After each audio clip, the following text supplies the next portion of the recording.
大家好，如果你最近在考虑买一辆二手 SUV， 那这期视频你一定要看完，因为市面上确实有那么几款车，它们看起来物超所值，价格诱人，商家还保证可靠性，但很少有人告诉你这背后藏着多少你看不到的隐性成本，这些成本一旦爆发，绝对会让你大呼钱包疼。今天我就来揭秘二手车市场上最坑的5款 SUV， 为什么说它们是坑呢？我做了大量的功课，分析了数千条车源信息，研究了他们的长期使用成本，也收集了大量真实车主的第一手反馈，结果发现很多买家都被这些车给套路了。请注意我接下来要说的几个点。第3款 SUV， 售价可能只要 1.5 万欧元，但第1年的养护、维修费用轻松就能达到8000欧元。而排在第5位的更是堪称商业欺诈的典范之作，所以如果你正打算买一辆二手车，请务必订阅我的频道，点赞收藏今天的视频，这能帮你避开一个价值高达3万欧元的大坑，做出最明智的决定。好嘞，那咱直接上第一辆美梦变噩梦的 SUV 日产奇骏 Nissan X-Trail。二手车市场价看着挺香， 1.8 万到 2.5 万欧元，当时一看，嚯，这不就是花小钱办大事，整台大空间日系 SUV 的机会吗？现实呢，啪，醒醒！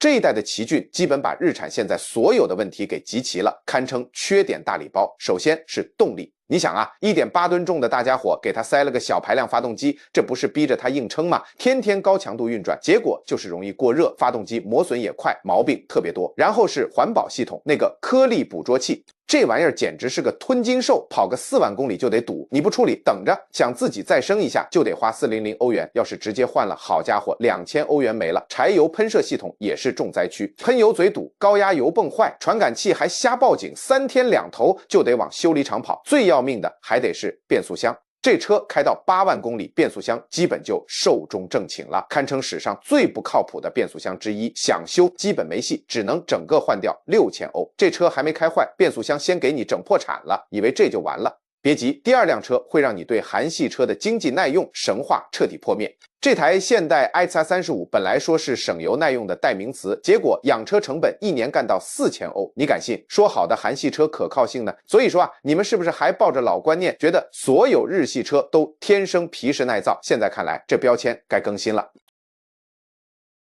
好，咱们接着聊第2款车，现代途胜 Hyundai Tucson。现代汽车一个劲的宣传5年质保，想用这个来证明自己车好。但你仔细想想，这不就等于提前告诉你，这车啊以后肯定得出毛病。我们先把售后这块牌子立起来。现在的二手车市场，一辆途胜也就 1.6 万到 2.1 万欧元，听着挺便宜，感觉是捡了个带质保的便宜 SUV。但现实是它有个老毛病，发动机的喷射系统。这事儿不是会不会坏的问题，而是什么时候坏和坏了得多花钱的问题。你可能会说，我有质保啊，但问题是厂家口中的质保通常只管出厂时的硬伤，像正常使用磨损那概不负责。你猜怎么着？几乎所有容易坏的零件，厂家都能给你归到正常磨损里去。比如1，喷油嘴堵了，算正常磨损不赔；2，涡轮效率不行了，也算正常磨损不赔；3， EGR 阀卡死了，还是正常磨损不赔。更别说这车的排放系统，基本跑个5万公里就得罢工，要么花500欧元去清洗，要么直接花3000欧元换零件，这钱你得出。再说说这一代途胜的电子系统，那也是出了名的不稳定，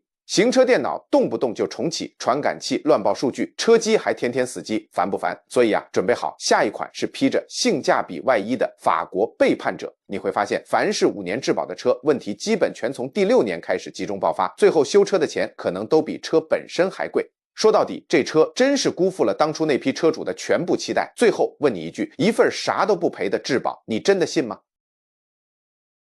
咱们再来看第3款，雷诺的卡宾 Renault Kadjar。它的二手车价格只要1万4到1万9欧元，在同级车里算是地板价，便宜的离谱。但为啥这么便宜？原因也很简单，这车基本上就处于一直在坏的状态。它其实跟日产逍客是同门兄弟，用着差不多的机械结构，但雷诺这边的装配质量那真是比逍客还差劲。感觉雷诺日产联盟这次是集2家之所长，把2家最烂的地方拼到了一起。你看它的发动机还是20多年前的老技术，硬生生塞进了一个现代 SUV 的车壳里。这就好比给一辆大卡车装了个小摩托的发动机，根本扛不住，用不了多久就出问题。具体到毛病上，什么颗粒捕捉器堵塞、EGR 阀卡死、氮氧传感器失灵，都是家常便饭。差不多每跑个4万公里就得去处理一次排放系统，一次花个1000欧元，10年下来，光这笔钱就得3000欧。更别提雷诺的电子系统了，简直是个一锅粥，各种控制单元不兼容，软件更新更是越更新越烂 ，bug 满天飞。开手动挡的还得注意变速箱的同步器特别脆弱，跑到8万公里就开始打齿，等到了10万公里5档可能就直接挂不进去了。所以说14000欧元买回来，前3年光维修费就得花掉5000欧。这台法国 SUV 完美的证明了一个道理：天上不会掉馅饼，低价背后肯定有猫腻。所以问题来了，你会为了当那个买同级最便宜 SUV 的人而接受它后期最贵的维修账单吗？第4款欧宝 Mocha。可能很多人还不知道，从2017年起，欧宝就已经不是纯正的德国品牌了，它其实是被法国 PSA 集团收编的，说白了就是戴着德国帽子的法国车。这台 Mocha 说白了就是在标致2008的壳子上贴了个欧宝的标，但卖的还是德系车的价格。你看二手车市场，它的价格大概在1.5万到2万欧元左右，买家们都以为花的是德系的钱能买到德系扎实的品质，结果呢，得到的是法系车那些老毛病。它的发动机其实就是和问题频出的标致同款，却被包装成欧宝的什么先进技术故障。别担心，和标致一模一样，糟心体验完全同步，不可靠，那是必然的。现在欧宝这个品牌就剩个德系的 logo 了，底下的机械结构全是 PSA 那些一身是病的老套路。具体点说，什么毛病都有，正时链条特别脆弱，小排量涡轮还特别不给力，最让人闹心的是电子系统还特别不稳定。为了弥补小排量的动力不足，这涡轮常年都得满负荷运转，你跑个7万公里效率就开始下降了，跑到10万公里基本就得换了。更吓人的是正时链条时间长了它就会悄悄变长，而且毫无征兆，突然一下就跳齿了，发动机直接报废，维修费一出手就是6000欧元。你看花着买德系车的溢价，最后买到的是标致同款的可靠性，这操作简直了，说好听点是商业策略，说难听点这不就是合法的商业诈骗吗？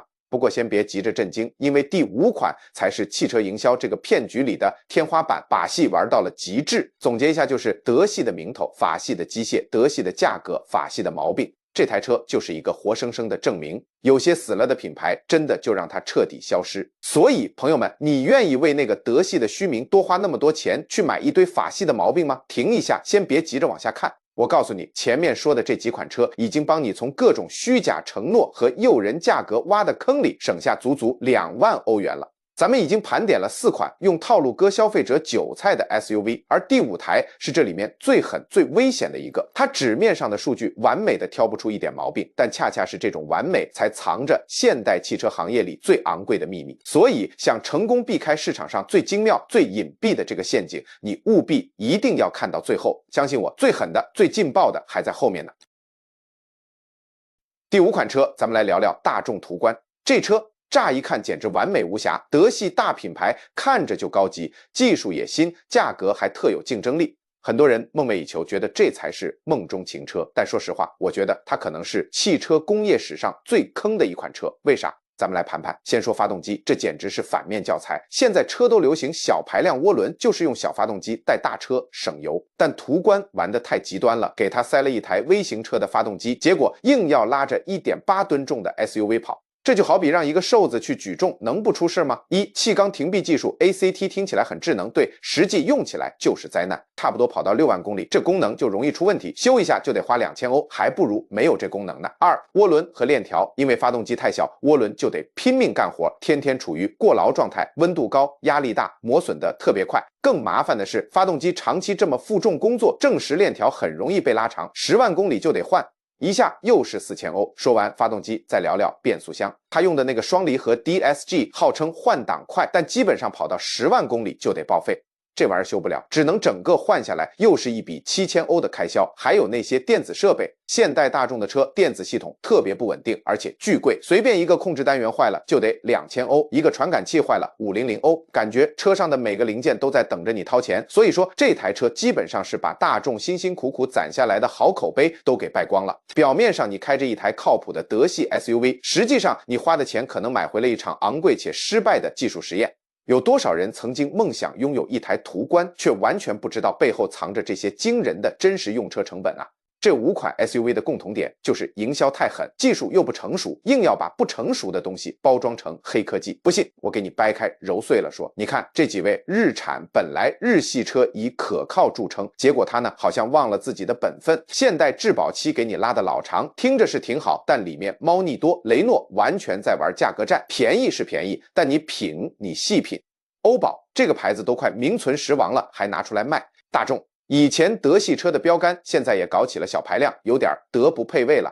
你想想，一台 SUV 要是比同级的便宜一大截，这里面肯定有原因。他要是承诺得天花乱坠，远超这车的价值，那一定是在偷偷隐瞒了什么。所以一个简单的道理，千万别买那些违背自己品牌基因的车。比如说日产就是做经济省油的，非要去搞别的就容易出问题。现代擅长堆配置，但别过度承诺，不然雷会一个接一个。雷诺他玩 SUV 的历史确实不深，欧宝基本已经凉了。大众它的强项是中级车，硬要做小排量 SUV， 总感觉差点意思。那真正靠谱的选谁呢？就是那些几十年如一日就专心琢磨怎么把 SUV 造好的品牌，比如丰田、本田、斯巴鲁、铃木，他们不玩虚的，不背叛自己的定位，这是根本。再往深了挖，这5款 SUV 简直就是把现在汽车营销那些坏毛病集于一身了，虚假承诺，技术不成熟，为了卖车连自己的历史都不要了。你说奇骏对不起日系的脸途胜，把韩系的招牌都搞臭了，卡宾纯粹是法系的廉价货 Mocha，